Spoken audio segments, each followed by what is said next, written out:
வணக்கம் அன்பு நண்பர்களே, உங்கள் அனைவரையும் ஆயுத எழுத்து நிகழ்ச்சிக்கு அன்போடு வரவேற்கின்றோம். பாரதிய ஜனதா அரசு பொறுப்பேற்று இந்தியாவுடைய பிரதமராக நரேந்திர மோடி பதவியேற்று 2 நாட்கள் தான் ஆகிறது. ஆனால் சர்ச்சைகளுக்கு பஞ்சமே இல்லை. இலங்கை அதிபர் மஹிந்த ராஜபக்ச அவருடைய பதவியேற்பு விழாவுக்கு அழைக்கப்பட்டது ஒரு பெரிய சர்ச்சை என்றால், நேற்று ஒரு பெரிய சர்ச்சைக்கு வித்திட்டிருக்கிறார் பிரதமர் அலுவலக விவகாரத்துறை இணையமைச்சர் ஜிதேந்திர சிங்.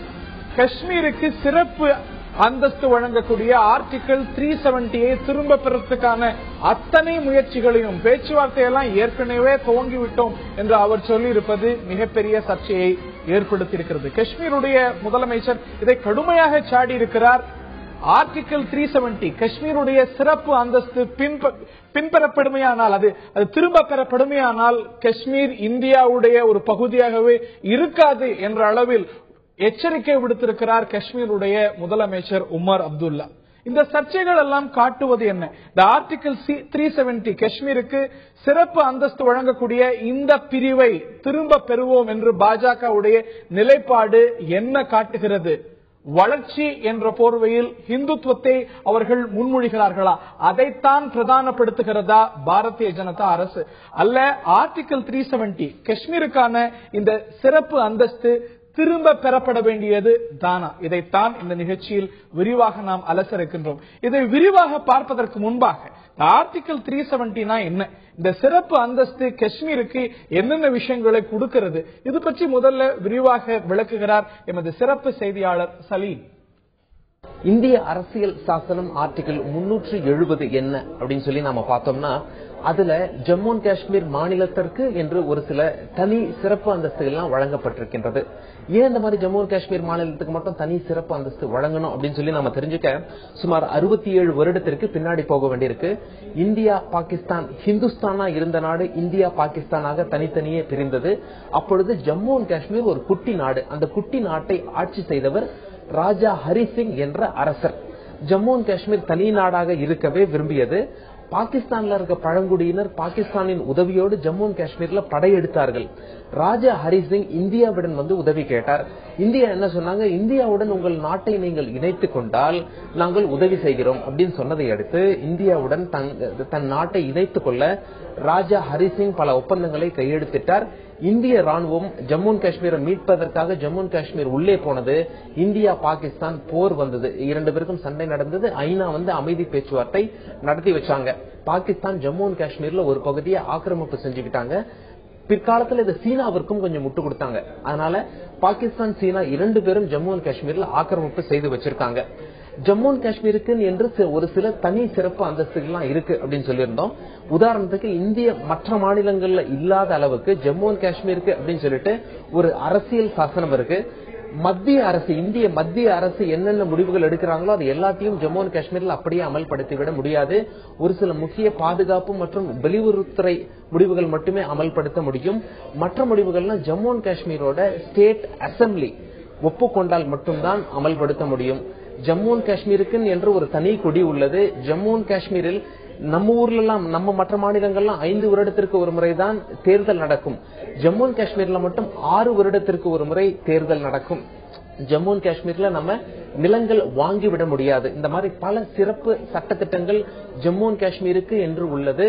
இதை இந்திய அரசியல் சாசனம் ஆர்டிகிள் 370 மிக தெளிவாக கூறுகிறது. ஆர்டிகிள் 370 திருத்தம் செய்ய வேண்டுமா வேண்டாமா என்பதில் தான் முரண்பாடு நீடிக்கிறது. பாஜகவுடைய நிலைப்பாடு இதை திரும்ப பெற வேண்டும் என்று, இதை தேர்தல் அறிக்கையிலே மிக தெளிவாக சொல்லியிருந்தது பாரதிய ஜனதா. ஆனால் இதில் கருத்தொற்றுமை இருக்கிறதா? இது உடனடியாக செய்யப்பட வேண்டியதா? பெரிய கேள்விகளை இதெல்லாம் எழுப்பி இருக்கிறது. ஏன் ஆட்சி பொறுப்புக்கு வந்த முதல் நாளிலேயே இதை வலியுறுத்துகிறார் பிரதமர் விவகாரத்துறை அமைச்சர் உள்ளிட்ட கேள்விகள் எழுந்திருக்க இதையே இந்த நிகழ்ச்சியில் விரிவாக நாம் அலசரிக்கின்றோம். பாரதிய ஜனதாவுடைய மாநில செயலாளர் திரு KT ராகவன் அவர்கள் நம்முடைய இணைகிறார். காங்கிரஸ் மூத்த பிரமுகர் முன்னாள் சட்டமன்ற உறுப்பினர் திரு உ பலராமன் அவர்கள் இந்த நிகழ்ச்சியில் இணைகிறார். அவரை அன்போடு நிகழ்ச்சிக்கு வரவேற்கின்றோம். அதே போல நாம் தமிழர் கட்சியின் திரு ஐயநாதன் அவர்கள் நிகழ்ச்சியில் இணைகிறார். மற்றும் முன்னாள் நீதியரசர் திரு வள்ளிநாயகம், ஜஸ்டிஸ் TN வள்ளிநாயகம் அவர்களும் நிகழ்ச்சியில் இணைகிறார். அனைவரையும் இந்த நிகழ்ச்சிக்கு வரவேற்கின்றோம். என்னுடைய முதல் கேள்வி பாஜகவின் திரு KT ராகவன் அவர்கள். ஆட்சி பொறுப்புக்கு இப்பதான் வந்திருக்கீங்க. வளர்ச்சி வளர்ச்சி குஜராத் மாடல முன்னிறுத்துவோம், நாட்டையே மாத்துவோம், வளர்ச்சி கொடுப்போம் அப்படிங்கறதா நீங்க முன்வச்ச கோஷம். ஆனா முதல் நாள்லயே மற்ற விஷயங்கள் பிரையாரிட்டி எடுத்துக்க வேண்டிய எத்தனையோ விஷயங்கள் இருக்கிறது. அதெல்லாம் செய்ய வேண்டிய இந்த சூழ்நிலையில இன்னைக்கு வந்து ஆர்டிகல் 370 திரும்ப பெறுவோம், அதற்கான பணிகளை ஏற்கனவே பேச ஆரம்பிச்சிட்டோம் அப்படிங்கிறது தேவையற்ற ஒரு விஷயம் இல்லையா? அவர் நீங்க உண்மையிலேயே இந்த மத்திய அரசாங்கத்தை பாராட்டணும் தான் நான் சொல்லுவேன். ஏனென்று சொன்னால் ஆட்சி பொறுப்பேற்ற உடனேயே தேர்தல் அறிக்கையிலே சொன்ன விஷயங்களுக்கு கவனம் கொடுத்து என்ன சொன்னமோ அதை செயல்படுத்துவதிலே அக்கறை காட்டுகின்ற ஒரு அரசாங்கமாக இருக்கிறது நீங்க பாராட்டணும். விலைவாசி உயர்வை குறைக்கணும்னா அதுல கருத்தொற்றுமை இருக்கு, இதுல கருத்தொற்றுமை இருக்கா? மறைமுகமான திட்டம் எதுவும் கிடையாது. எங்களுடைய தேர்தல் அறிக்கையில இன்றைக்கு இல்ல, பல ஆண்டுகளாக நடைபெறுகின்ற தேர்தல் அறிக்கையில பாரதிய ஜனதா கட்சி தெளிவா சொல்லி இருக்கிறோம். இது ஒரு பார்ட். ஆனா இந்த முதல்ல நீங்க பல தேர்தல் அறிக்கை சொல்லாத தேர்தல் அறிக்கை உண்டு. இந்த ஆர்டிகல் 370 ஏத்துக்கிட்ட அறிக்கைகள் உண்டு. ஆர்டிகல் 370 ஏத்துக்கிறது அறிக்கை. அதாவது நான் என்ன சொல்றது, என்டிஏ வந்து நேஷனல் ரெகக்னைஸ் பண்ண அறிக்கைகள் அது இல்ல, நேஷனல் அஜெண்டா ஃபார் கவர்னன்ஸ் போட்டு கூட்டணியிலே என்டிஏ கூட்டணியில நாங்க முதல்ல இது பண்ணும்போது அப்பெல்லாம் பாத்தீங்கன்னா 2-3 தேர்தல்ல பிஜேபிக்கு தனி தேர்தல் அறிக்கை இல்லாமல் என்டிஏக்கான தேர்தல் அறிக்கையில சொல்லும் பொழுது குறைந்தபட்ச செயல் திட்டத்தை சொல்லும் பொழுது இதை சொல்லாம இருந்திருப்போம். உங்களுடைய விஷன் ப்ரோக்ராம்ல வெங்கையா நாயுடு கையெழுத்திட்ட பாரதிய ஜனதாவுடைய விஷன் ப்ரோக்ராம்ல recognising that the constitution provides certain transient and temporary powers for Jammu and Kashmir, we believe the immediate challenge for the center and the state is to involve all sections of society in eliminating terrorism. நீங்க சொன்னதாவே இருக்கட்டும், mission document நான் சொல்றது தேர்தல் அறிக்கை பத்தி பேசுறேன். Anyway நீங்க சொன்னது மாதிரி இருந்தாலும் கூட இது பாஜக ரெகக்னைஸ் பண்ண விஷயம், இதை ஏத்துக்கிறீங்க, ரெகக்னைஸ் பண்ணிருக்கீங்க சார். இந்த அமைச்சர் சொன்னதுல என்ன தப்பு இருக்கு? நாங்கள் அத்தனை பேரோடையும் இதற்கு சம்பந்தப்பட்ட அத்தனை தரப்பு மக்களோடய பேசுவதற்கு தொடங்கிவிட்டோம் என்று சொல்வதில் என்ன தவறு இருக்கிறது? ஒரு கன்சென்சஸ் உருவாக்கி கொண்டிருக்கிறோம். நாங்கள் வந்துட்டோம், நாங்கள் அதை அப்ரோகேட் பண்ணிடுவோம், அந்த சட்டத்தை நீக்கி விடுவோம் சொல்லலையே, பேசிக் கொண்டிருக்கிறோம். சம்பந்தப்பட்டவரோடு பேசுவது என்ன தவறு இருக்கு? அந்த டிபேட் அப்படின்னு அந்த விஷயத்துக்கு அவர் சொன்ன விளக்கம் தான் பல பேரை கேள்வி எழுப்பியிருக்கிறது. டிபேட்னா என்ன? நாங்க விலகல, நாங்க ஏற்கனவே எடுத்த நிலைப்பாட மத்தவங்களை ஏத்துக்கு வைப்போங்க தான் டிபேட்டா? அதுதான் டிபேட்டா? அதுதான் விவாதம்? நிச்சயமாக இல்லை. பாரதிய ஜனதா கட்சிக்கு இது புது நிலைப்பாடு கிடையாது. ஃப்ரம் த பிகினிங் நாங்க அதை தான் சொல்லிட்டு இருக்கிறோம், அந்த டைரக்ஷன்ல தான் போவோம். நாங்க ஒரு முடிவு எடுத்துட்டோம், அதை காஷ்மீர் அரசாங்கத்தை ஏத்துக்க சொல்லுவோம், மக்கள் ஏத்துக்க சொல்லுவோம். நாங்க சார் அப்படி பண்ண முடியாது, அப்படி நினைத்தாலும் பண்ண முடியாது. ஆர்டிகல் 370 அப்படி பண்ணவே முடியாது. இருக்கிறது அந்த சட்டமன்றத்தினுடைய கன்கரன்ஸும் தேவை. அதுக்காக தான் பேசணும்னு சொல்லியிருக்கோம். நீங்க சட்டத்தை அந்த ஆர்டிகல் 370 படிச்சீங்கன்னா தெரியும். ஆனால் தயவு செஞ்சு உன்னை புரிஞ்சுக்கோங்க, இந்தியாவிலே 3 மாநிலங்கள், 3 அதாவது இவர் வந்து சர்தார் பட்டேல் வந்து பல 500க்கும் மேற்பட்ட சமஸ்தானங்களை இணைத்தார். 3 சமஸ்தானத்தை இணைக்க முடியல. ஒன்னு ஹைதராபாத், ஜுனாகத், காஷ்மீர். ஜுனாகத்தும் ஹைதராபாத்தும் இணைத்து விட்டது. காஷ்மீர் என்னுடைய மாநிலம், நான் பார்த்துக் கொள்கிறேன் என்று நேரு சொன்னார். அப்பதான் பிரச்சனை வந்தது. காஷ்மீர் மாநிலத்தினுடைய அந்த ஹரிசிங் மகாராஜா நான் இந்தியாவோடையும் சேரல பாகிஸ்தானோடையும் சேரலன்னு விட்டுட்டாரு. அப்போ பிரச்சனைகள் நெருக்குதல் அதிகமா வரும்பொழுது ஒரு ஸ்டாண்ட் ஸ்டில் அக்ரிமெண்ட் போடுறாரு. பாகிஸ்தானோடையும் இந்தியாவோடையும் ஸ்டாண்ட் ஸ்டில் அக்ரிமெண்ட் போடுறேன்னு சொல்லிட்டு இந்தியா அதற்கு ஏற்றுக்கொள்ளல. எனக்கு நேரம் கொடுங்க ஸ்டாண்ட் ஸ்டில் அக்ரிமெண்ட் போடுவதற்கு சொல்லுது. பாகிஸ்தான் போட்டாங்க. என்ன அந்த அக்ரிமெண்ட் படி பாத்தீங்கன்னு சொன்னா, இவர்கள் முடிவு செய்கிற வரையில் பாகிஸ்தானோ இந்தியாவோ அவங்களை டிஸ்டர்ப் பண்ணக்கூடாதுன்னு. ஆனா ஸ்டாண்ட் ஸ்டில் அக்ரிமெண்ட்ல கையெழுத்து போட்டதுக்கு அப்புறம் பாகிஸ்தான் பட்டானியர்கள் என்ற மலைவாழ் மக்களை உள்ளே அனுப்புறாங்க. அதற்கு பிரச்சனை வந்ததுன்னு சொன்ன உடனே மவுண்ட் பேட்டனுக்கு லெட்டர் எழுதுறாரு, இந்தியாவோட அக்செஷன் டீடு வருது. அப்போ இப்ப இவங்க என்ன சொல்றாங்க, 370 என்பது இவங்க வந்து அந்த ஹரிசிங் மகாராஜா தானாக வந்து சேராத மாதிரி பேசுறாங்க. அப்படி இல்ல, அவராகவே வந்து சேர்ந்து கொண்டார். ஜுனாகத் சமஸ்தான் ஒரே நிமிஷம் பத்தி கேள்வி இல்ல, கேள்விங்கிறது வந்து பார்க்கும் பொழுதுதான் அதுக்கு ஏன் விசேஷ அந்தஸ்து கொடுக்க வேண்டும் என்பதை கேள்வி வருது. இப்போ ஜுனாகத் சமஸ்தானத்தை பொறுத்த வரைக்கும் ஜுனாகத் வந்து ஒரு என்ன ப்ளீஸ் அலோ பண்ணுங்க, ஜுனாகத் சமஸ்தானம் குஜராத்தினுடைய ஒரு பகுதியில் இருக்குது. அந்த ஜுனாகத் சமஸ்தானத்துடைய மன்னர் இஸ்லாமிய சமுதாயத்தை சார்ந்தவர், மக்கள் இந்துக்கள். அவரு நான் பாகிஸ்தானோட சேர்ந்துக்கிறேன்னு சொல்லிட்டார். எந்த பகுதியுமே பாகிஸ்தானோட எல்லாமே சுத்தி இந்தியா இருக்கிறது. கடல் எல்லை 300 கிலோமீட்டர் தாண்டி தான் பாகிஸ்தான் இருக்கு. In fact accession deed signed with Pakistan. ஆனாலும் கூட அன்றைக்கு இந்தியா அதை மறுத்து இந்தியாவோட சேர்த்து கொண்டார். காஷ்மீர் அப்படி இல்ல, volunteer. Raja Hari Singh volunteer and signed accession அவங்களுக்கு வந்து இந்த சிறப்பு அந்தஸ்து கொடுக்கப்பட்டிருக்கிறது. அது ஏன் பின்வாங்கணும்னு சொல்றீங்கிறதெல்லாம் ஏன் கூடாதுன்னு நான் சொல்றேன். திரு காங்கிரசின் பலராமன் அவர்கள்ட்ட கேட்க விரும்புகின்றேன், இதனால என்ன நன்மை கண்டது காஷ்மீர்? இவ்வளவு நாள் இருக்கு சிறப்பு அந்தஸ்து, இதனால் என்ன நன்மை கண்டு விட்டார்கள்? தீமைகளை தான் அதிகமா கண்டிருக்காங்க அப்படிங்கிறது அவங்களுடைய வாதம். இமைதான் அதிகம்னு அவர் சொல்றாருன்னா இப்ப காஷ்மீர்ன்றது இதுவரை நம்ம கூட இருந்ததுன்றத மறந்துடக்கூடாது. இனிமேல் அது இருக்குமா இருக்காதான்றதை இப்ப அவங்க தான் முடிவு பண்ணணும். அதை தான் அந்த மாநிலத்தினுடைய முதலமைச்சரும் மற்றவர்களும் பேசுகிறார். ஆகவே தேவையில்லாத ஒன்றில் இவர்கள் ஈடுபட்டு ஒரு தேவையில்லாத ஒரு பிரிவினைத்தன்மை ஏற்படுத்தி அதிலே மதவாதமாக வளர்த்தெடுத்து தன்னை பலப்படுத்திக் கொள்ள வேண்டும் என்று நினைக்கிறார்களே. அக்கார்டிங் டு யூ காஷ்மீர் நம்மளோட இருப்பதும் இருக்காத விவாதத்துக்குரிய விஷயம் பாக்குறீங்களா? அந்த மாதிரி வந்துரும். இப்ப போறது அதுதான் வரப்போகுது. அகண்ட பாரதம் என்று சொல்லுகிறவர்கள் இப்படி தேவையில்லாம 370 கையை வைக்கிறதும் 330 கையை வைக்கிறதுமா இருக்கிறது என்பது நல்லதில்லை என்பது மட்டும்தான் என்னுடைய கருத்து. நான் திரு ஐயநாதன் அவர்கள்ட்ட முதற்கட்ட கருத்தை கேட்க இருக்கின்றேன். இவங்க சொல்லக்கூடிய விஷயமும் அதுதான். இந்த ஒரு ஆர்டிகல் 370 கை வைக்கிறது ஒரு பெரிய ஒரு குத்தமா பாக்குறாங்க. ஆனால் இதுல சொல்லும் பொழுதே இது தற்காலிகமானது. Temporary provisions with respect to the state of Jammu and Kashmir. கான்ஸ்டிடியூஷனே இது டெம்பரரின்னு சொல்லும் போது எவ்வளவு தற்காலிகமா வச்சுக்க போறீங்க? நானே சொல்லிடுறேன். அது தற்காலிகம் தான் சொல்றாங்க. அது காலம் கணிகிற வரை அது இருக்க வேண்டும் என்பதுதான் உண்மை. உதாரணத்திற்கு நம்ம நாட்டில் இடஒதுக்கீடு கொடுத்துருக்கோம். இடஒதுக்கீட்டை கொடுத்து அதுல பலன் பெற்று வருகிற அந்த பிற்படுத்தப்பட்ட மக்களுடைய பிள்ளைகள் கூட இன்னைக்கு கேட்கிறான் இடஒதுக்கீடு தேவையான. அப்படி ஒரு நிலை வரும்போது, ஏன்னா அரசியல் சட்டத்தை உருவாக்கும் போது எல்லா இந்தியர்களும் சமநிலையை அடைய வேண்டுமானால் அவர்களுக்கு எந்த வகையில் சலுகை கொடுத்தால் மேலே வருவார்கள், ஜாதி அடிப்படையில் சலுகை கொடுத்து கை தூக்கலாம் என்பதுதான் இடஒதுக்கீடு. இடஒதுக்கீடு இருக்கிற வரை 370 இருக்கும். இடஒதுக்கீடுக்கும் இதுக்கும் சம்பந்தம் எப்படி இருக்கு? It is very much comparable. எப்படி சொல்லுங்க? அம்பேத்கர் இடஒதுக்கீடு கொண்டு வரும்போது என்ன சொன்னார்? இது தற்காலிகமானது, சில ஆண்டுகளுக்கானது. அப்போஸ் 370 தெரியுமா உங்களுக்கு? அம்பேத்கர் அப்போஸ் பண்ணாரு. கோபால் சுவாமி ஐயங்கார் தான் டிராஃப்ட் பண்ணாரு. தெரிஞ்ச விஷயம். இதுக்கு அதுக்கு பாருங்க, நாம காஷ்மீரை பத்தி பேசிட்டு இருக்கிறோம். நீங்க சமுதாய இடஒதுக்கீடு பத்தி பேசிட்டு இருக்கீங்க. சமுதாய காஷ்மீர் அதனாலதான் சேர்ந்தது. அந்த அடிப்படையில தான் உள்ள சேர்ந்தது. இந்திய அரசியலமைப்பை வடிவமைத்த அம்பேத்கர் தற்காலிகமானது இடஒதுக்கீடு. சரியான ஆர்குமெண்ட் கிடையாது. அது எப்படி சரியான ஆர்குமெண்ட்? ஆர்டிகல் 370 எதனால வந்ததுன்னு பார்க்கணும். அதுக்கும் இடஒதுக்கீடு சமுதாயத்தில் தாழ்ந்த நிலையில் இருக்கிற மக்களை தூக்கி விடுவது ஒண்ணு, ஒரு மாநிலத்தை தனியாக இந்தியாவுக்கும் தனி அந்த மாநிலத்துக்கு ஸ்பெஷல் நீட்ஸ் இருக்கிறது. அந்த மாநிலத்துக்கு ஸ்பெஷல் நீட்ஸ் இருக்கிறது. I don't agree with you this type of argument. அடிப்படையில நம்ம அந்த வரலாற்றை நீங்க முன்னாடி சொன்னாரு, நம்ம தோழர் சொன்னாரு. அதுல ஒரு விஷயத்தை நீங்க கவனிக்கணும். த இன்ஸ்ட்ருமெண்ட் ஆஃப் ஆக்செஷன், காஷ்மீரை இந்தியாவுடன் இணைப்பது தொடர்பான அந்த ஒப்பந்தம், அந்த ஒப்பந்தத்தை ஹரிசிங் செய்யறாரு. ஆனா ஹரிசிங் செஞ்சதுனாலேயே காஷ்மீர் மக்கள் நம்மளோட வரல. அப்ப அந்த மக்களினுடைய தலைவர் ஷேக் அப்துல்லா நம்மளோட நின்னாரு. அதனாலதான் நேரு பிளேட் அ பார்ட் அப்படின்னாங்க. இந்திய அரசு வெளியிட்டு இருக்கின்ற புத்தகத்திலேயே சொல்லியிருக்கிறார். அப்ப சொல்றாரு, நாம் விடுதலைக்காக போராடி கொண்டிருக்கின்றோம். 2 விடுதலைக்காக. இந்தியா வெள்ளையர் ஆதிக்கத்தை எதிர்த்து மட்டும் போராடியது. காஷ்மீரை பொறுத்தவரை அவர்கள் ஹரிசிங்கிடமிருந்தும் விடுதலை பெற வேண்டும், காலனி ஆதிக்கத்திலிருந்து விடுதலை பெற வேண்டும் என்று 2 போராட்டங்களை நடத்தினார்கள். தலைமையேற்று நடத்தியவர் ஷேக் அப்துல்லா. நாம் புரிந்து கொள்ள வேண்டும். இன்னைக்கு காஷ்மீர் நம்மளோட இருக்குன்னா அன்னைக்கு அந்த மக்கள் தலைவர் பேசுறாரு. எவ்வளவு தூரம்? ஸ்ரீநகர்ல இருந்து ஒரு 20 கிலோமீட்டர்ல இந்த பத்தான் படையோட பாகிஸ்தான் ராணுவம். அந்த விஷயத்தை சொல்லணும், ஏன்னா இது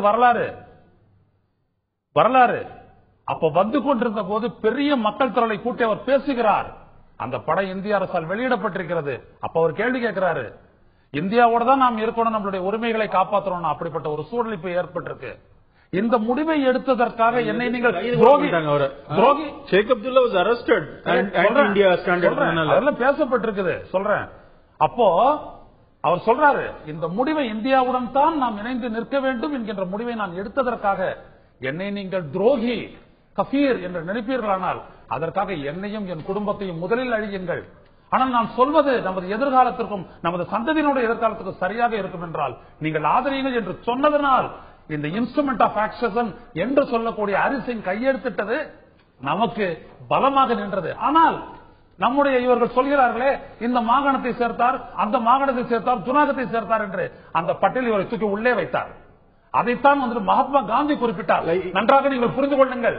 சொல்ல வேண்டிய வரலாறு சொல்லிவிட்டவுடன் அடுத்த கட்டத்துக்கு போக வேண்டும். அதை நான் சொல்கிறேன். இன்றைக்கு சொல்லி மகாத்மா காந்தி சொன்னார், பிரிவினையால் இந்த நாட்டின் எல்லைகளில் ரத்தாறு ஓடிக்கொண்டிருந்த பொழுது எங்காவது ஒரு இடத்தில் அமைதி நிலவுகிறது என்றால் அது காஷ்மீரில்.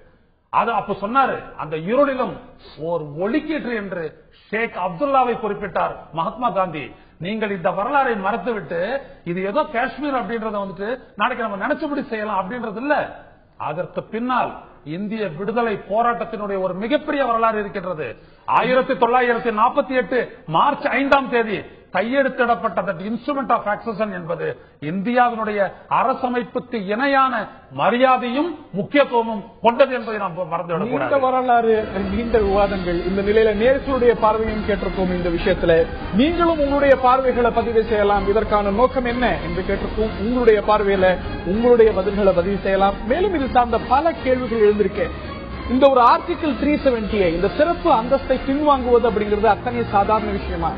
ஆர்டிகிள் 370 இதை திரும்ப பெறத்துக்கான அத்தனை முயற்சிகளும் நாங்க தொடங்கிட்டோம், பேச்சுவார்த்தை எல்லாம் நடந்து தொடங்கிட்டோம் அப்படின்னு பிரதமர் விவகாரத்துறை இணை அமைச்சர் ஜிதேந்திர சிங் சொல்லி இருப்பது சர்ச்சையை கிளப்பி இருக்கிறது.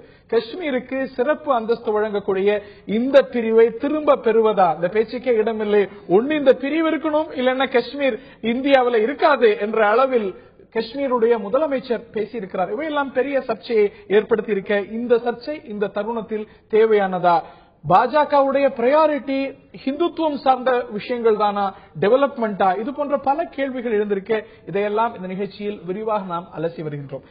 இதை தாண்டி இந்த ஒரு ஆர்டிகிள் 370 பாரதிய ஜனதா தொடர்ந்து சொல்வது போல பின்வாங்குவது அத்தனை எளிமையானதா? இதைத்தான் ஜஸ்டிஸ் வள்ளிநாயகம் அவர்கள்ட்ட நான் கேட்க இருக்கின்றேன். இது தொடர்ந்து சொல்லி வரக்கூடிய விஷயம். சிக்கல் இல்லாம பேச்சுவார்த்தை ஒரு கன்சென்சஸே வந்தாலும் கூட அவ்வளவு எளிமையா இதை பின்வாங்க முடியுமா? திரு வள்ளிநாயகம். நிச்சயமா, அதாவது கான்ஸ்டிடியூஷன் அமெண்ட்மெண்ட் என்பது பாராளுமன்றத்தினுடைய உரிமை. அது கான்ஸ்டிடியூஷன்லயே ப்ரொவைட் பண்ணிருக்காங்க. அதனால ஆர்டிகிள் 370 அமெண்ட் பண்ணலாம், ரிப்பீட் பண்ணலாம் அப்படிங்கறத பத்தி எந்த விதமான சர்ச்சையும் இருக்க முடியாது.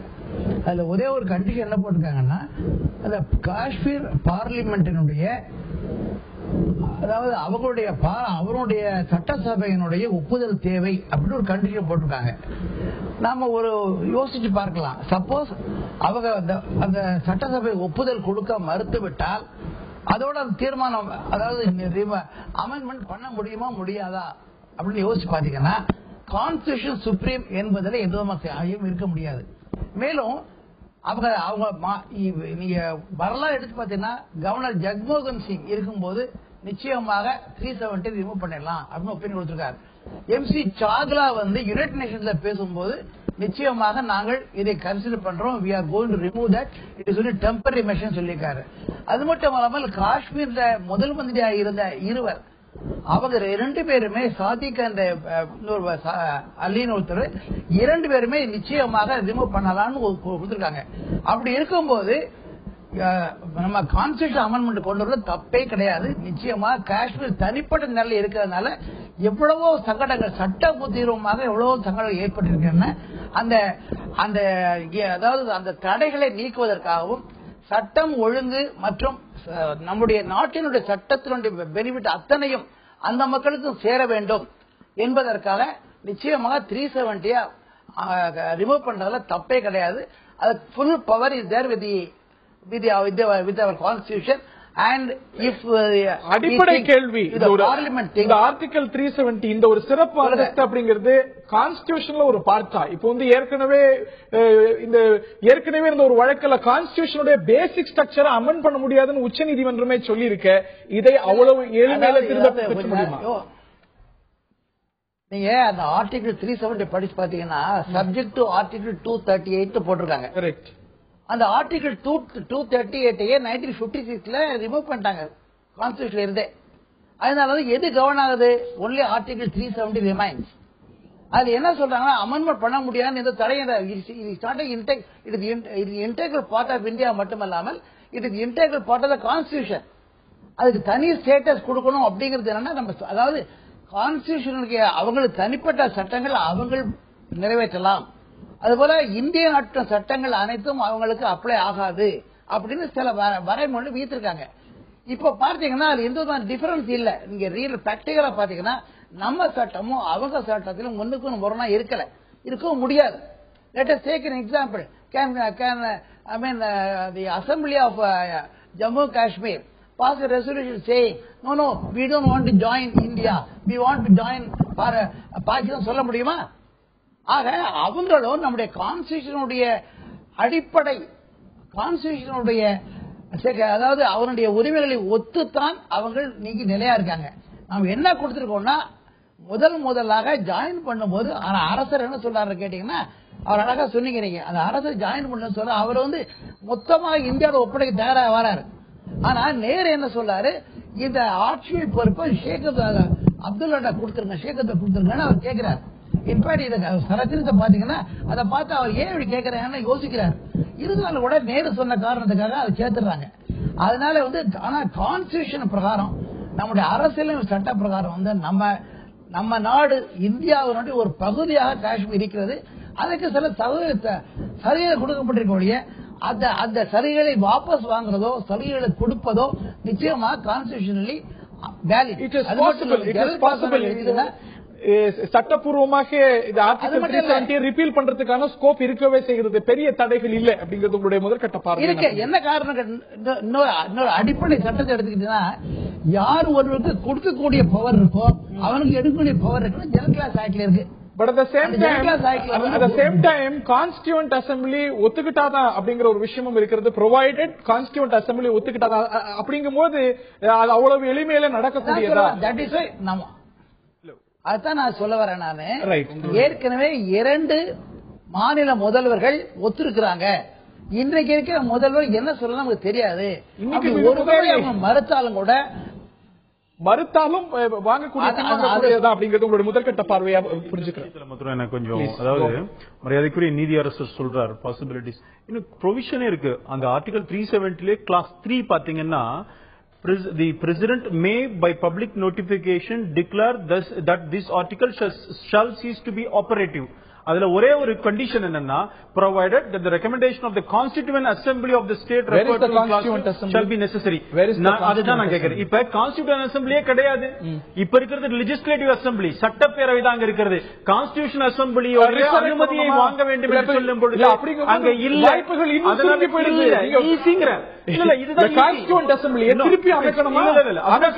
அதுதான் கொஞ்சம் இருங்க சார். அதாவது கான்ஸ்டிடியூஷன் அசெம்பிளி இல்ல, பிரசிடென்ட் கான்ஸ்டிடியூஷன் அசெம்பிளி கேட்டுட்டு 370 இல்ல நலிஃபை பண்ணலாம்னு இருக்கு.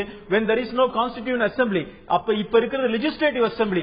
அதனால அந்த ஆப்ஷன்ல சாதாரணமாகவே இந்த ப்ரொவிஷனை நீக்கிடலாம்ங்கிறது என்னுடைய பாயிண்ட். ரெண்டு விஷயம் அடிப்படையில் ஒண்ணு நீங்க புரிஞ்சுக்கணும்.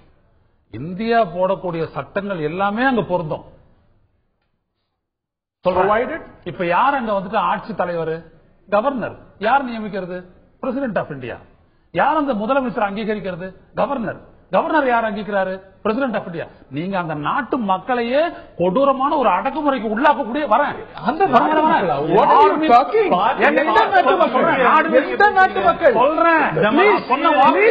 சொன்ன வார்த்தைக்கு நான் அர்த்தம் கொடுக்கிறேன். நான் தான் விளக்கம் கொடுக்கணும். நீங்க என்ன அதை பத்தி அவசரப்படுறீங்க? நான் சொல்றேன், it is the instrument of accession is not final. It has been taken to the UN where India's government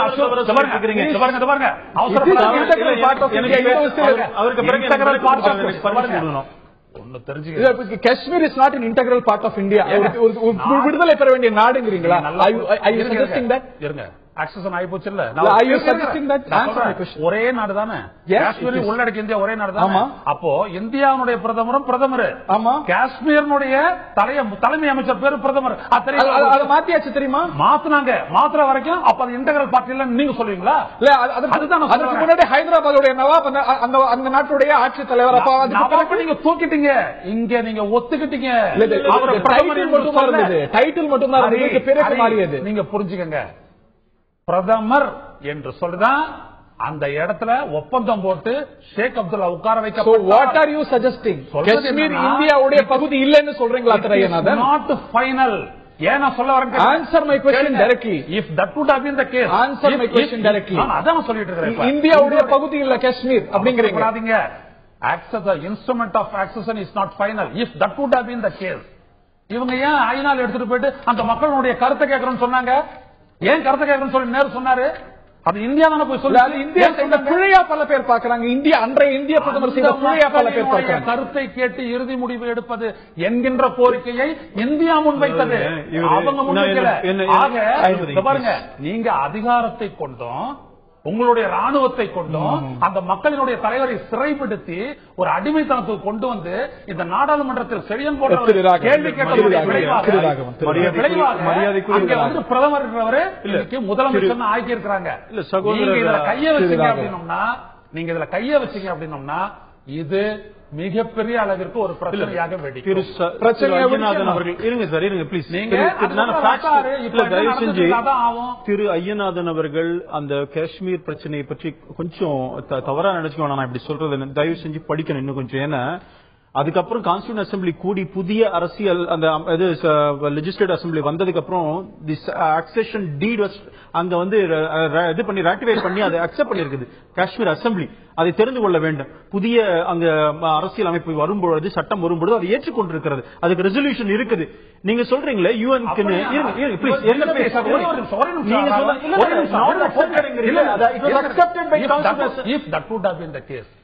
உங்களுடைய நாட்டினுடைய ஒரு அங்கமாக இருக்கின்ற காஷ்மீரை பற்றிய பிரச்சனை வரும்பொழுது நீங்க ஆக்ரால பேசுறீங்க. உங்களுடைய நாடு முடிச்சு போச்சு. பாகிஸ்தான் கணிசமான அளவுக்கு காஷ்மீருடைய பகுதிக்கு கொஞ்சம் கிளாரிஃபை பண்ணணும். இவர் சொன்னது போல இல்ல, அந்த டீட் ஆஃப் அக்செஷன் அந்த அசம்பிளில பாஸ் பண்ணிருக்கு, ராட்டிஃபையும் பண்ணிருக்காங்க. இவர் சொல்றார் யுஎன் எதுக்கு அனுப்பிச்சாங்க, அதுதான் தப்பு. இந்தியா பண்ண தப்பு யுஎனுக்கு கொண்டு போனது உள்நாட்டு பிரச்சனையை. யுஎன்ல என்ன சொல்லி இருக்காங்க, அப்ப கூட யுஎன் ரெசல்யூஷன்ல என்ன சொல்லிருக்கப்பட்டிருக்குன்னா 13th August 1948 அதுல என்ன சொல்லப்பட்டிருக்கு, பாகிஸ்தான் வெளில வரணும். அந்த ஜம்மு காஷ்மீர் முழுக்க முழுக்க ஜம்மு காஷ்மீர் அரசாங்கத்தோட ஆளுகையில தான் இருக்கும். அந்த இது வெளியில போயிட்டு அந்த கண்ட்ரோல் முழுக்க அந்த ராஜா கிட்ட ஜம்மு காஷ்மீர் கொடுக்கணும். அதுக்கப்புறம் தான் அந்த பிப்ளிசைட் நடக்கணும்னு சொல்லப்பட்டிருக்கிறது, ரெஃபரண்டம் நடக்கணும்னு சொல்லப்பட்டிருக்கு. அது நடக்கலன்னு சொன்னா இந்த ரெசல்யூஷன் நல்லன் வாய்டுன்னு சொல்லப்பட்டிருக்கிறது. அந்த விஷயத்தை நேரு செய்த மிகப்பெரிய தவறுன்னு நாங்க சொல்றோம். இன்னொரு விஷயங்க, இந்த ஆர்டிகல் 370 பல நேரங்களில் டைல்யூட் ஆயிருக்கு. இவர் சொல்றாரு இன்ஸ்ட்ருமெண்ட் ஆஃப் ஆக்சேஷன் இல்லன்னா அந்த முதல்ல please allow me instrument of accession இல்லன்னு சொன்னா அதுதான் இணைக்கின்ற பாலம்ன்றாங்க. 370 தான். நான் கேட்கிறேன், இன்ஸ்ட்ருமெண்ட் ஆஃப் ஆக்சேஷன்ல என்ன சொல்லப்பட்டிருக்கு? கிளாஸ் 4ல அந்த ராஜா சைன் பண்ணும்போதே சொன்னார், சவரன் என்னுடைய ஆளுகைக்கு உட்பட்ட பகுதியாக என்ன கேட்டுதான் செய்யணும். இப்ப ராஜா எங்க இருக்கிறாரு?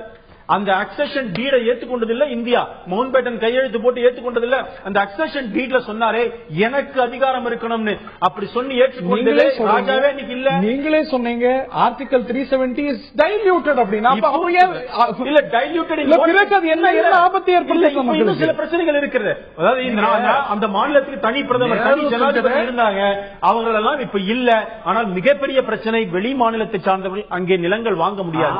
நான் வந்து சுனந்தா புஷ்கர் ஒரு விஷயத்தை சொல்ல விரும்புறேன். சுனந்தா புஷ்கர் அவர்கள் அந்த மாநிலத்தை சசி தரூர் அவருடைய மனைவி சுனந்தா புஷ்கர் அவர்கள் சொன்னாங்க, நான் காஷ்மீர் மாநிலத்தை சார்ந்தவர், கல்யாணம் பண்ணிட்டு இவரை கல்யாணம் பண்ணிட்டு வந்தேன், எங்க ஊர்ல நிலம் வாங்க முடியல, பெண்களுக்கும் இல்ல யாருக்குமே ஒரு நாட்டுடைய ஜனாதிபதி காஷ்மீர்ல ஒரு பீஸ் ஆஃப் லேண்ட் வாங்க முடியாது. இது என்ன அப்புறம் ஒரே நாடுன்னு சொல்லிவிட்டு ஒரு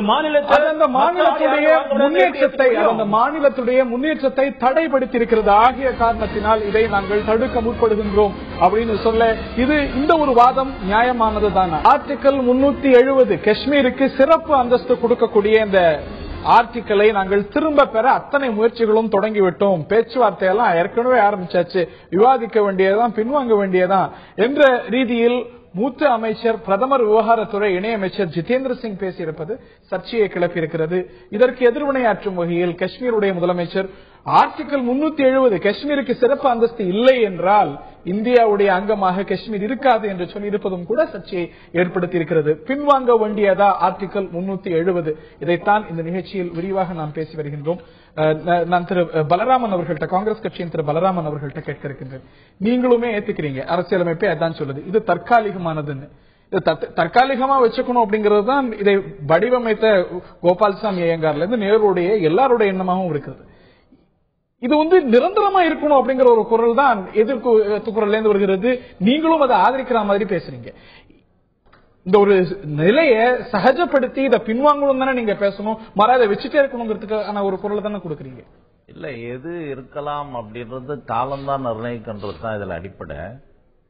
முதல்ல அடிப்படையான விஷயங்கள்ல எப்பவுமே முரண்பட்டு நிற்கிற ஆர்எஸ்எஸும் சரி, அதனுடைய அரசியல் பிரிவான பிஜேபியும் சரி, நேருவை அவர்கள் எப்போதும் ஒப்புக்கொள்வதில்லை.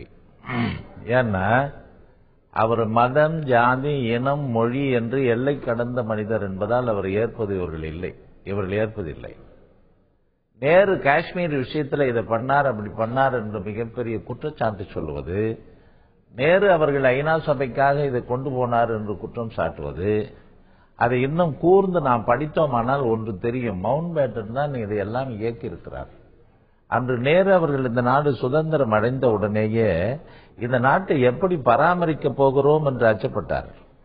அதனால மவுண்ட் பேட்டனையே நீங்க தொடர்ந்து கொஞ்ச நாளைக்கு இருங்களேன் அப்படின்னு சொல்லிட்டு கவர்னர் ஜெனரலா இருக்க சொல்றார். அப்ப கவர்னர் ஜெனரலா இருக்கிற போது அவருக்கு உள்ளுக்குள்ள என்னன்னா இந்தியாவும் பாகிஸ்தானும் சதா அடித்துக் கொள்ள வேண்டும் என்ற திட்டத்தோடு இருக்கிறவர்கள் பிரிட்டிஷ். அதற்கு சர்ச்சில் ஒரு காரணம். ஆகையினால இந்த ரெண்டு பிரிவினை ஏற்படுத்தினோம். இந்த பிரிவினையின் மூலம் கலவரத்தை ஏற்படுத்தினோம். இந்த கலவரத்தின் மூலம் அடக்க முடியாத நிலைக்கு கொண்டு போக வேண்டும் என்பது மிக மறைமுகமாக, அதே சமயத்தில் பகிரங்கமாக இதையெல்லாம் நடக்கட்டும் என்பதற்காக மவுண்ட் பேட்டன் விதித்த சில வலைகளில் அப்படிப்பட்ட மவுண்ட் பேட்டன் தான் நேரு கொண்டு வந்தாரு. அதுதான் சொல்ல வர தப்பு முதல்ல இருந்தே செஞ்சிருக்கிறாருன்றோம். நான் பேசுறேன், பேசுங்க. இல்ல நீ பேசி முடிச்சிருங்க, நான் பேசுறேன். அதனால நேரு அவர்களை இதுல சிக்க வைக்கிறார்கள் என்பதை விட அந்த நேரம் நேரு அவர்கள் தனது தேசத்தை அமைதியான தேசமாக காப்பாற்ற வேண்டும் என்கிற அவசியத்தில் இருந்த காரணத்தினாலே பல விஷயங்களில் ஒப்புக்கொண்டு போகிறார். ஐநா சபைக்கு அவர் கொண்டு போகிறார். இந்த யுத்தம் நடந்து கொண்டிருக்கிற போது அந்த யுத்தம் கூட எப்படின்னா, அந்த மலைவாழ் மக்களை, முரட்டுத்தனமானவர்களை பாகிஸ்தான் கூப்பிட்டு, நீ காஷ்மீரத்தில் நீ எதை வேண்டுமானாலும் கொள்ளையடித்துக் கொள், அழகான பெண்கள் எத்தனை வேண்டுமானாலும் இழுத்துக் கொண்டு போ, எப்படி வேண்டுமானாலும் அனுபவி என்று விட்ட போது அந்த காட்டு மிராண்டித்தனமாகவே நடந்து வருகிறார்கள். நேருவதற்கு காரணம் இல்லை அப்படிங்கிற உங்களுடைய வாதத்தை நான் புரிஞ்சுக்கிறேன். ஆனா இந்த ஆர்டிகல் 370 சொல்றேன், நெஹரு மட்டும் இல்ல, நெஹருவை பத்தி குறிப்பிடுறீங்க. அம்பேத்கர் இது வேண்டாம் அப்படின்னு உறுதியா சொன்னார். He did not accept this. இந்திய அரசியலமைப்பு சட்டத்தை வடிவமைத்த அம்பேத்கர் 370 ஏற்கல. அது அவர் டிராஃப்ட் பண்ணல, டிராஃப்ட் பண்ணது கோபால்சாமி ஐயங்கார். ஆமா, அவர் பண்ணல, கோபால்சாமி ஐயங்கார். அன்னில இருந்தே மாற்று கருத்துக்கள் இருக்கிறது அப்படிங்கறது நீங்க ஏத்துக்கணுமா இல்லையா? இல்ல அந்த 370 இருக்க வேண்டும் என்று நேரு போன்றவர்கள் முடிவு செய்வதற்கு என்ன காரணம் என்றால், அரசியல் ரீதியாக இவர் நம்மோடு இருக்க வேண்டும் என்ற அக்கறை இவருக்கு இருந்தது. அவருக்கும் இவருக்கும் வேறுபட்ட கருத்துக்கள் உண்டு. ஆனால் இந்த ஆட்சியில் அவர் சட்ட அமைச்சராகவும் இருந்தவர், அது வேறு விஷயம். இன்னொன்று, அந்த 370 தற்காலிகமானதுதானே என்பதுதான் உங்களுடைய கேள்வி. இங்க தமிழகத்துல இந்த இந்தி கட்டாயம் இல்லை, இந்தி இது இல்லைன்னு சொல்லிட்டு சொன்னது நேருனுடைய ஒரு வார்த்தை. இந்திய தமிழகத்து மக்கள் இந்தி மொழியை ஏற்கின்ற வரை, அவர்கள் தமிழகத்து மக்கள் ஏற்கின்ற வரை இந்தி மொழியை அமல்படுத்த முடியாது. அதுதானுங்க, ஆங்கிலமே தொடரும் அப்படின்னு சொன்னார். அதுதான் வாக்குறுதி. இப்ப அது எந்த சட்டத்தில் அடங்கும்? அதே போல இடஒதுக்கீடு சட்ட ரீதியாகவே எல்லா மக்களையும் தற்காலிகமானது அப்படிங்கிறது பேரளவுக்கு தான் நிரந்தரமா இருக்கணுங்கிறது உங்களுடைய நிரந்தரமாக இருக்க வேண்டும் என்பதல்ல. சமநிலை அடைகிற வரை என்கிற எந்த வார்த்தை இருக்கிறதோ சமநிலை வரை நீங்க பெரும்பாலான காலம் நீங்க ஆட்சியில் இருக்கீங்க. சமநிலையை அடையாமல் இருந்தது காங்கிரஸ் அரசாங்கம். இது காங்கிரஸ் அரசாங்கத்துடைய தோல்வி அப்படின்னு புரிஞ்சுக்கலாமா? அது தப்பு. நீங்க ஒவ்வொரு காலகட்டத்தில் கொஞ்சம் கொஞ்சமாக வளர்ந்து வருகிற நாடு, அவ்வளவுதான். அதை சொல்லலாம். இன்னைக்கு அந்த சமநிலை அடையும் வரை இதெல்லாம் இருக்கும். இந்த நிலைக்கு சமநிலைக்கு இது நீக்கலாம் அப்படின்னு சொல்லக்கூடியவர்கள் யாராக இருக்க வேண்டும் என்றால், அந்த காஷ்மீரத்து மக்கள், அந்த இஸ்லாமிய மக்கள், அவர்கள் தான் கொண்டு வருகிற அளவுக்கு வர வேண்டும் என்பதுதான் என்னுடைய கருத்து. நான் திரு வள்ளிநாயகம் அவர்கள்ட்ட கேட்க விரும்புகின்றேன். இதுல ஒரு விஷயம் பார்க்க வேண்டியிருக்கிறது. அதாவது குடியரசுத் தலைவர் அதை முடிவெடுக்கலாம், ப்ரொவைடட் கான்ஸ்டியூவன்ட் அசம்பிளி அது இதற்கு ஒப்புதல் கொடுக்கணும் அப்படின்னு. இப்ப இருப்பது கான்ஸ்டியூவன்ட் அசம்பிளி இல்ல, லெஜிஸ்லேட்டிவ் அசம்பிளி எனும் பொழுது அரசாங்கமே இதற்கான முடிவை எடுத்து விடலாம் ஒரு பார்வையும், இதற்கு கான்ஸ்டிடியூஷனல் அமெண்ட்மெண்ட் தேவை இருக்கிறது, இதற்கு ஒரு பெரும்பான்மையோடு தான் செய்ய முடியும், இரு அவைகளும் கூடிதான் செய்ய முடியும், இருவேறு பார்வைகள் இருக்கிறது. எது சரி உங்களுடைய பார்வையில்? அதாவது கான்ஸ்டிடியூஷன் அசம்பிளின்னு அன்றைக்கு போட்டதுக்கு காரணம் அன்றைக்கு அசம்பிள் பண்ணதால போட்டாங்க. சப்சிக்வெண்டா அது வந்து சட்டசபையா மாறுது. அதனால mere change in the name may not have any effect. ஆனா ஒன்று, அதாவது இன்றைக்கு அதனுடைய அடிப்படை what is the meaning, what is the base of the interpretation பார்க்கும்போது கான்ஸ்டிடியூஷன் அசெம்பிளி என்பது அந்த நாட்டை ஆளுகின்ற சபை, அந்த சபையினுடைய ஒப்புதல் தேவை அப்படின்னு போட்டிருக்காங்க. ஆனால் இன்றைக்கு இருக்கிற நேரமே நான் முதல்ல கேள்வி கேட்டேன், சப்போஸ் ஒப்புதல் தராவிட்டால் கூட அதை மீறி செயல்படுவதற்கு நமது பார்லிமெண்ட்டுக்கு பவர் இருக்கு என்பதை மறந்துடக்கூடாது. ஏன்னா இந்தியாவுடைய பார்ட் தான் காஷ்மீர். நீங்க பாத்தீங்கன்னா அகில உலகத்தோட என்ன சொல்றாங்க, இந்தியா காஷ்மீர் பாகிஸ்தான் காஷ்மீர் சொல்றவங்களே இந்தியாவுடைய காஷ்மீர் இல்லைன்னு சொல்றதில்லை, இந்தியாவுடைய பார்ட் தான். இன்ஃபேக்ட் காஷ்மீர்ல even MPs are selected and take part in the parliament and they have also become ministers. ஒரு கோர்ட்டுக்கு போகணும்னு வெச்சுக்கோங்க, ஆர்டிகல் 370 நீங்க சொல்ற அடிப்படையில அரசாங்கம் புரிந்து கொண்டு திரும்ப பெற்று விடுதுன்னு வெச்சுக்கோங்க. கோர்ட்டுக்கு போனால் அங்கே சர்ச்சைகள் வரும் இல்லையா? கேசவானந்த பாரதி கேஸ்ல என்ன சொல்லிருக்கிறது, பேசிக் ஸ்ட்ரக்சர் ஆஃப் தி கான்ஸ்டிடியூஷனை மாத்த முடியாது அப்படின்னு. என்ன பேசிக் ஸ்ட்ரக்சர்? இது கான்ஸ்டிடியூஷனோட basic structure of the corporation constitution அல்ல, அடிப்படை அல்லன்னு சொல்ல வரேன். என்னுடைய கருத்துல இது அடிப்படை என்பது என்னவென்றால், அதாவது மனித உரிமைகள் எவ்வாறு ஆள வேண்டும் என்பது அடிப்படை. நாட்டின் பகுதி இதுதான் இருக்கணும் இதுதான் இல்லைன்னு அடிப்படை அல்ல. அடிப்படை வரும்போது நாளைக்கு இதே மாதிரி just imagine situation, suppose any other state இது மாதிரி நாளைக்கு வி வாண்ட் டு சீ அப்படின்னு சொன்னா முடியுமா? அதுக்காக we have got a sedition act. நீங்க வந்து இதை பத்தி பேசினாலே தவறு என்று உங்க மேல வழக்கு பதிவுகளான ஒரு சட்டமே வந்திருக்கு இப்போ. ஆனா இன்றைக்கு காலம் மாறி மாறி வருகின்ற பொழுது அதனுடைய நிலைமை அந்த ஆர்டிகல் 370 கரெக்டா சொன்ன மாதிரி அது already water down, it has practically become liquid. அதனால இந்த நாளைக்கு வந்து பார்லிமெண்ட் ஒரு அமெண்ட்மெண்ட் கொண்டு வந்தாலும் நிச்சயமா எந்த கோர்ட்டும் தலையிட்டால் கூட அதுல முடிவு நிச்சயமாக அமெண்ட்மெண்ட் சாதகமாக அமையும் என்பது என்னுடைய கருத்து. ரைட், நான் திரு ஐயநாதன் அவர்கள்ட்ட கேட்க விரும்புகின்றேன். இந்த ஆர்டிகல் 370 சிறப்பு அந்தஸ்து, சிறப்பு அதிகாரம் அந்த மாநில சட்டமன்றத்துக்கு கொடுக்கப்பட்டிருக்கிறது. இதனால் அந்த மக்கள் என்ன நன்மை கண்டார்கள்? இங்கேந்து முன்னேற்றம் எதுவும் போக முடியல, பின்தங்கியத்தான் இருக்கிறது. அப்படிங்கும் பொழுது இதனால் ஏற்பட்ட நன்மைகளை விட தீமைகள் அதிகம்னு பார்க்கப்படும். இல்ல, இப்ப நன்மைகள் இந்தியாவோட எல்லா ஸ்டேட்டுக்கும் மட்டும் என்ன கிடைச்சிருச்சு மத்திய அரசுனால? பல திட்டங்கள் அவங்க இங்க இருக்கிறது போல அங்க எளிமையா கொண்டு போட முடியுமா? இன்வெஸ்ட்மெண்ட் போயிட முடியுமா? சொல்றேன் கேட்டுங்க. உங்களுடைய மிகுந்த அடக்குமுறையான ஆர்மி ஸ்பெஷல் பவர்ஸ் ஆக்டையே நீங்க இம்ப்ளிமெண்ட் பண்ணி அங்க 5 பேருக்கு ஒரு ராணுவத்தினர் நிறுத்தக்கூடிய அளவுக்கு உங்களுக்கு அங்க ஆதிக்கம் இருக்குது. அதெல்லாம் ஒண்ணும் இல்ல, நீங்க நல்லது செய்யலாம். இப்ப பாரமுல்லாக்கு ரயில் சர்வீஸ் போட்டீங்களா, ஏன் இன்னைக்கு செய்யறீங்க? என்னைக்கும் செய்ய ஆரம்பிச்சிருக்கலாமே. 88க்கு அப்புறம் தானே டெரரிஸ்ட் டிஸ்டர்பன்ஸ், 88க்கு முன்னாடி செஞ்சிருக்கலாமே. இந்திய அரசு செய்யவில்லை, அந்த மக்களை கணக்கில் எடுத்துக் கொள்ளவில்லை. ஆனா இன்னைக்கு ஏன் இவங்க சொல்றாங்கன்ற இவர் சொன்னார்ல, அங்க சொத்து வாங்க முடியல அப்படின்றதுதான் இவங்களுடைய கன்சர்ன். அங்க இப்ப இந்த ஸ்பெஷல் பவர் இந்த 370 எடுத்துட்டீங்கன்னு வச்சுக்கோங்களேன், இந்த மார்வாடி குஜராத் இங்க இருக்கிற பெரும்பாலான எல்லாம் போயிட்டு காஷ்மீர் சொத்தை வாங்கி ஆக்கிரமிச்சுட்டு அந்த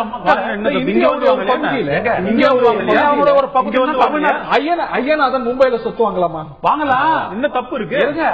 எவ்வளவு சொத்தை தமிழ வாங்கினா எவ்வளவு சொத்தை மும்பைல இருக்கிற ஒருத்தர் தமிழ்நாட்டுல சொத்து வாங்கலாமா? இப்படி மேம்போக்கா பாக்காதீங்க. இந்தியாவுடைய பகுதி, ஒரு பகுதி அது எல்லாரும் வாங்கலாம்னு சொல்லுங்க. சொல்றேன், அதற்கான காரணத்தை சொல்றேன். எல்லாரும் வாங்கலாம்ல சொத்து. எவ்வளவு சொத்து தமிழ் ஹைதராபாத்ல இருந்துட்டு கேளுங்க, முடிச்சிடறேன் நான் ஸ்டேட்மெண்ட். எவ்வளவு பேர் வாங்கினா, எவ்வளவு மார்வாடியும் குஜராத்தியும் வந்து இங்க சொத்து வாங்கி இருக்கிறான். இன்னைக்கு தமிழ்நாட்டுல சொல்றேன், ரெஜிஸ்டர் ஆகிற 100 ப்ராப்பர்ட்டில 30 ப்ராப்பர்ட்டிக்கும் குறைஞ்சது தமிழந்து, மற்றதெல்லாம் வெளிநாட்டு.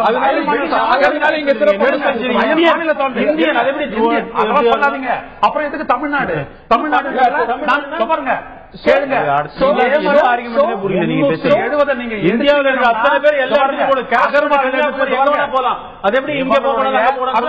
இந்த இந்து இருக்கிறார் இல்லைங்களா, இந்தியாவில் இருக்கக்கூடிய இந்து பணக்கார இந்து காஷ்மீரை வந்து வாங்கலாம், தப்பு இருக்கு. யார் வேணாலும் வாங்கலாம்.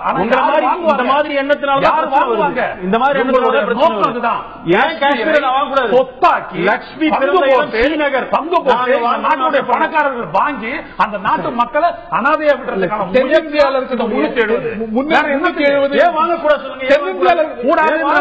அந்த மக்களுடைய இந்து இந்தியன் தானே இந்தியாவில் இருக்கக்கூடிய மொழிவழி மாநிலங்கள் ஏன் மொழி அதே போல சிறப்பு மற்ற மாநிலங்களுக்கும் நான் கேட்பேன், நாம் தமிழர் சார்பா நான் கேட்பேன், தமிழ்நாட்டுக்குள்ள மத்த சொத்து வாங்குறத நிறுத்தப்படணும்னு நான் கேட்பேன். ஏன் ஆக்கிரமிக்கப்படுது? என்ன டேஞ்சரஸ்? என்ன டேஞ்சரஸ்? இன்னைக்கு காஷ்மீர் போல சிறப்பு தமிழ்நாட்டுக்கு போகணுங்கிறீங்களா? நான் கேட்பேன், ஏன் கேட்க கூடாது? சொத்து வாங்க கூடாது. தமிழ்நாட்டுல டெபாசிட் இல்ல சார், 10 ஓட்டு வாங்க மாட்டாங்க. 2014 பாரதிய தமிழ்நாட்டு மக்கள் மாட்டார்கள். உங்களுடைய நோக்கம் என்ன? 320 ஏன் பண்ணணும்? காஷ்மீர் மக்களை வந்து வளர்ச்சியை கொண்டு போறதுக்கா? இல்ல, இந்த நாட்டில் 70% பேர் தமிழர் போன்ற பிரிவினைவாத இயக்கங்களை மக்கள் ஒருபோதும் ஏற்றுக்க மாட்டார்கள். இந்த மாதிரி தலைவர்கள் இப்படியே பேசிட்டு இருந்தா பாரதிய ஜனதாவை போன்ற பிளவை தூண்டுகின்ற இயக்கங்களோடு பிரிவினையை பேசக்கூடியவர்கள் தேசிய சிந்தனை வைத்து இருக்கிற கட்சிங்க சொல்ல வர விஷயத்தை முடிச்சிடறேன். அதற்காக எங்களுடைய நோக்கம் காஷ்மீர்ல இங்க இருக்கிறவங்க சொத்து வாங்கி அந்த மக்களை அதை விட வேற எதுவுமே இல்ல. காஷ்மீர்ல வந்து மத்தவங்க வந்து சொத்து வாங்கிடுவாங்க. அதனால 370 மக்களினுடைய பொருளாதாரத்தை காத்துக்கொள்ள அந்த மக்களுக்கு உரிமை இருக்கிறது. இன்னைக்கு ஆரோக்கியமா ரொம்ப சிறப்பா வாழ்ந்துட்டு இருக்காங்க. அங்க பொருளாதாரம் மேம்பட்டு அமோகமா இருக்கிறதா காஷ்மீர்ல? எங்க காஷ்மீர்ல இன்னைக்கு எந்த மாநிலத்துல தான் வந்துட்டு மக்கள் நல்லா வாழறான்? 70% பேருக்கு நீங்க ஃபுட் செக்யூரிட்டி பில்ல பாஸ் பண்றீங்க. இந்த நாட்டு மற்ற மாநிலங்களை விட இன்னைக்கு நீங்க வந்து அவங்களுடைய பொருளாதாரம் செஞ்சு போயிடுங்கிறீங்க. மற்ற மாநிலத்தை விட காஷ்மீர்ல சிறப்பாக இருக்கிறது. காஷ்மீரத்து மக்கள் ரொம்ப சிறப்பா இருக்காங்க. முஃப்தி முகமது சையது எங்களுடைய கட்சியில ஜனதா தளத்துல இருந்துட்டு தான் நான் நாம் தமிழ்ல வந்திருக்கேன். என்ன சொன்னார் முஃப்தி முகமது சையது? ஸ்டேடியம் கிட்ட சொன்னாரு, நீங்க போடுறீங்க திட்டம், நீங்க அலர்ட் பண்ற ஃபண்ட் எங்க வந்துச்சு காஷ்மீருக்கு? திருப்பி கேட்டாரு. இது ஏற்புடையதா? ஏற்புடையதா? திருப்பலாம் இது ஏற்புடையது அல்ல. இரண்டாவது, ஐயநாதன் ரொம்ப வேகப்பட்டார், கோபப்பட்டார், கண்ணாடியவனும் உடைச்சிட்டாருன்னு நினைக்கிறேன். ரொம்ப வேகப்பட்டாரு. ஐயநாதனை ரொம்ப வேண்டி கேட்டுக்கிறது என்னன்னா, நமது நாடு, நமது மக்கள், நமது தேசம் என்கிற உணர்விலே நில்லுங்கள் என்பது என்னுடைய வேண்டுகோள். காஷ்மீரை தனி நாடாக அல்லது அங்கிருக்கிற மக்கள் பாதிக்கப்படுவதாக சொல்லி ஒரு நிலையை ஏற்படுத்தி தமிழகத்திலே ஏதோ ஒரு தனி தமிழ் இயக்கமாக்கி தனி நாடாக ஆக்குவதற்கு, ஒரு பிரிவினை தன்மை ஏற்படுத்துவதற்கு, பயங்கரவாத தீவிரவாதங்களை நியாயப்படுத்துகிற இந்த செயல் எல்லாம் வருந்தத்தக்கது என்பதை மட்டுமே நான் இங்கே சொல்லி வைக்க விரும்புகிறேன். இரண்டாவது, இந்த காஷ்மீர் பிரச்சனையில 370 சமநிலை அடையும் போது அந்த பகுதி மக்களே சரி இதை நீக்கிக் கொள்ளலாம் என்று ஒரு சமரசத்துக்கு வந்தால் அப்போது நீக்குவதை பற்றி யாரும் சொல்ல முடியாது. ஆனால் அதை நம்முடைய நீதிபதி சொன்னது போல நாடாளுமன்றத்தில் வைத்து பேசி விவாதித்து இன்னைக்கு 3 மடங்கு அதிகமான ஆதரவு இருக்கிறதுனால அங்க வந்து பேசி ஒரு முடிவுக்கு சொல்லுங்களேன். பண்ணவே கூடாதுன்னு சொல்றீங்க நீங்க. அந்த பண்ணவே கூடாது என்பதுல மாறுபட்ட கருத்து இல்ல. சமநிலை வரக்கூடாது, ஆனா பார்லிமெண்ட்ல பேசலாம். பேசுங்கன்ற நாம இங்க பேசுறதை விட பார்லிமெண்ட்ல பேசுறது இன்னும் சிறப்பாக இருக்கும். பேசட்டும், ஜனங்க மத்தியில அதெல்லாம் வரட்டும். திரு ராகம், எங்களை பொறுத்த வரைக்கும் இந்தியாவுடைய ஒரு பகுதி காஷ்மீர், அதற்கு என்று தனி அந்தஸ்து, விசேஷ அந்தஸ்து கொடுக்க கூடாது. எல்லாம் ஒன்னா இருக்கணும், அவ்வளவுதான். ஒரே நாடு, ஒரே மக்கள், ஒரே சட்டம் தான் எங்களுடைய பிரின்சிபல். இதுல வந்து காஷ்மீருக்கு இவர் சொல்லுகின்ற தனி அந்தஸ்து ரொம்ப டேஞ்சரஸ். இன்றைக்கு தீவிரவாதம், பயங்கரவாதம் அதிகமான எண்ணிக்கையில் ஜம்மு காஷ்மீர்ல அந்த துளிவிட்டதுக்கு காரணம் இது போன்ற தனி விசேஷ அந்தஸ்து தான். அந்த இது நீக்கப்பட வேண்டும் என்று பாரதிய ஜனதா கட்சியோட நிலைப்பாடு.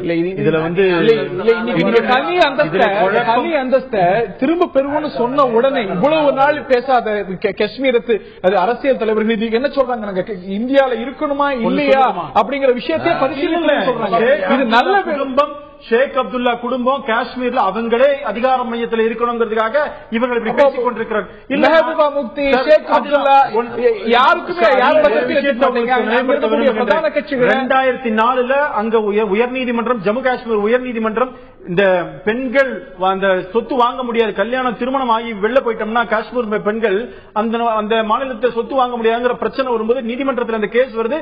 அந்த கேஸ்ல அந்த உயர் நீதிமன்றம் அந்த பெண்களுக்கு சாதகமா வந்து உடனே முக்தி மெஹபூபா முக்தி அங்க முதலமைச்சர் ஒரு சட்டத்தை நல்லிஃபை பண்ணுவதற்கு கொண்டு வராங்க. அதே அந்த சட்டம் தப்பு, அந்த மாதிரி நீதிமன்றத்தோட ஜட்ஜ்மெண்ட் தப்பு. உமர் அப்துல்லா சப்போர்ட் பண்றாரு. நான் ஒண்ணு கேக்குறேங்க, இன்றைக்கு நீங்கள் காஷ்மீர்ல மொத்தமாக ஜம்மு காஷ்மீர் அந்த ஷேக் அப்துல்லா குடும்பம் ஆட்சி அதிகாரத்தில் இருக்க வேண்டும் ஆசைப்படுது.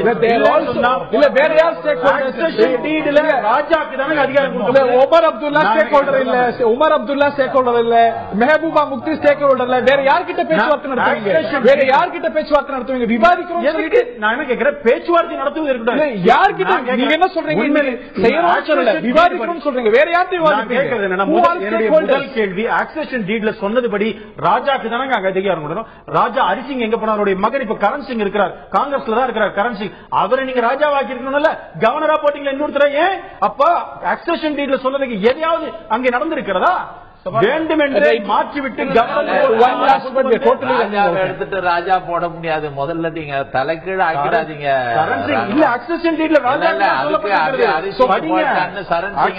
ராஜாவா போட முடியாது.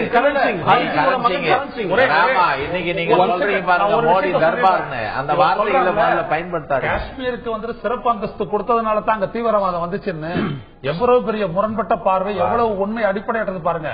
47 அது நம்மளோட சேர்ந்துச்சு. 88 வரை எங்க தீவிரவாதம் இல்ல.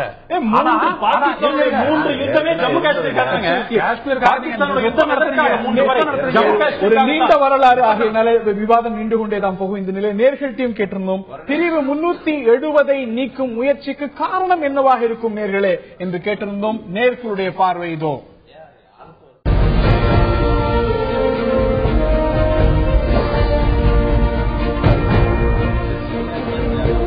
நேர்களுடைய பார்வையாக ஹிந்துத்வா தான் இதற்கு காரணம். அவர்களுடைய ஹிந்துத்வ கொள்கையின் காரணமாகத்தான் இந்த முயற்சியை பாரதிய ஜனதா அரசு செய்கிறது என்று 27%, தேசிய சிந்தனை காரணமாக செய்ய வேண்டிய விஷயம் இது என்று 64%, அரசியல் உள்நோக்கம் கொண்டது இந்த முடிவு என்று 9% சொல்லியிருக்கிறார்கள். இது அவ்வளவு எளிமையில முடியக்கூடிய விவாதம் அல்ல, நீண்டு கொண்டே போகக்கூடிய விவாதம். ஆகையினால்தான் விவாதத்தை தொடங்குறேன் அப்படின்னு சொன்னதே பெரிய சர்ச்சையாக இருக்கிறது.